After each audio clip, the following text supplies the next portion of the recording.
Steve Jobs in Google Street View, Camera Plus low light mode enabled, Netbot, T-Mobile in the iPhone, and a Siri tweak.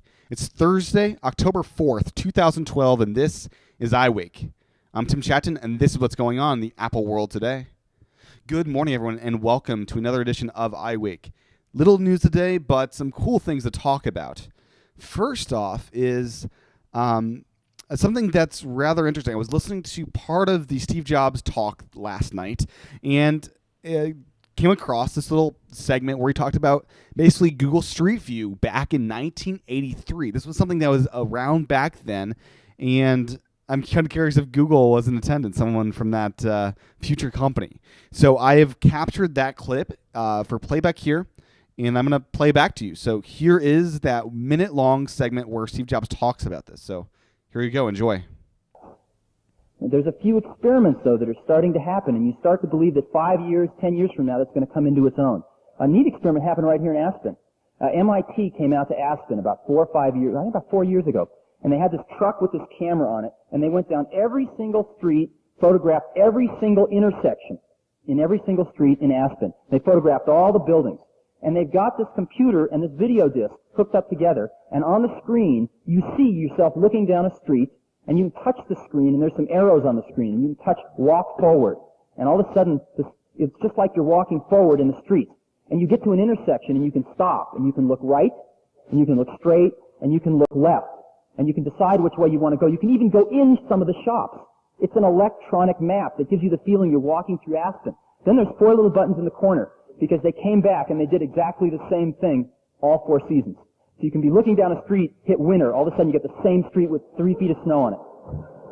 It's really amazing. That's not incredibly useful, but it points to some of the interactive nature of this new medium, which is just starting to break out from movies, and it's going to take another 5 to 10 years to evolve. Okay. So that was the segment I'm talking about where Steve Jobs actually talked about Google Maps and Aspen, how they actually did this digitally on a disc back then. And it's just really fascinating to hear all of this. And it's especially funny to say, Steve Jobs said this isn't incredibly useful when it's something that many people now find useful.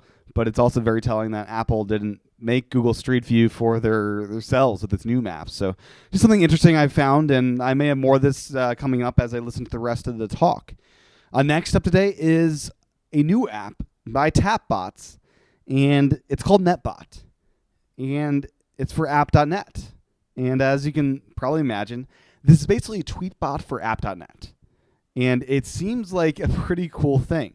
It's got the same interface that you're probably used to with Tweetbot, I should say, and it's been getting great reviews so far.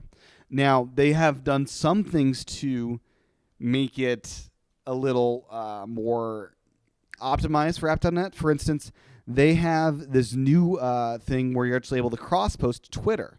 So say you do some post there, and you're able to cross-post it to Twitter, and they do all the other great things that's available for app.net things. So it's $5, and they've got 2 separate apps, one for iPhone and one for iPad. So $10 across both. So they are good apps, and there are others available. But if you want a really solid app.net app, it is now out. And now with the lower membership price, you may be now an app.net user that you might not have been before. So that's that. It's out in the App Store now. Next up is another app news is just an update to Camera Plus. It now is optimized for the iPhone 5 to include low light support. So as you know, low light support is not enabled on most third-party apps.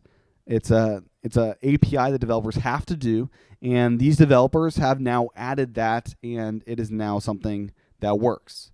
So that is good news for those that want to use low light photography in Camera Plus. So next up is T-Mobile in the iPhone. So T-Mobile in the iPhone, what does this mean? Well, they've basically been rolling out these 1900 megahertz areas in the United States, and it's really evident up in the New England area of the United States, up in the Seattle, Oregon area. It's then sporadically across the rest of the country where this is enabled. and people are seeing results as high as 13 megabits down. They're getting some crazy fast speeds, and there's little reason for LTE. I mean, there is reason for LTE, but there's reason to go to T-Mobile if you live in one of these areas.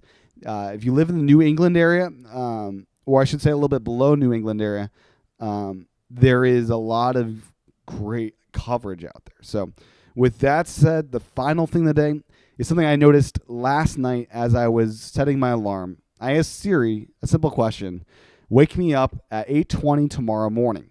I placed this request at midnight, at 12:55 in the morning, I should say. So it was in the morning already. So it asked me, did you mean October 3rd or October 4th? October 3rd being that same day where I wanted to be woken up, and October 4th being waken up a day later. So I told her October 3rd. So it actually asks you and clarifies, do you mean today or tomorrow? In the past, it would just automatically do the closest time, I believe. So this is a new thing with iOS 6 and something that is rather cool to see them add. And I did test. You're still not able to do anything in the future. So I asked her, I want to wake up at Friday at 8 o'clock, and it did not let me do that. So that's still not there. Hopefully they'll add that in iOS 7 or something like that.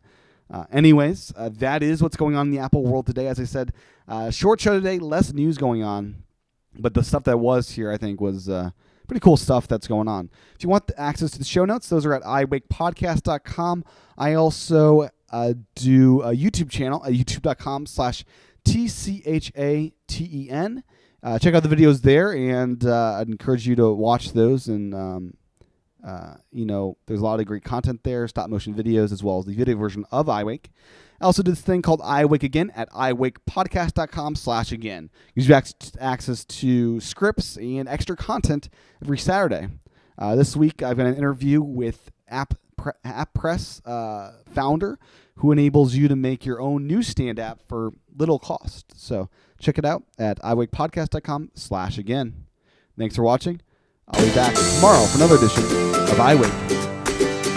Aloha.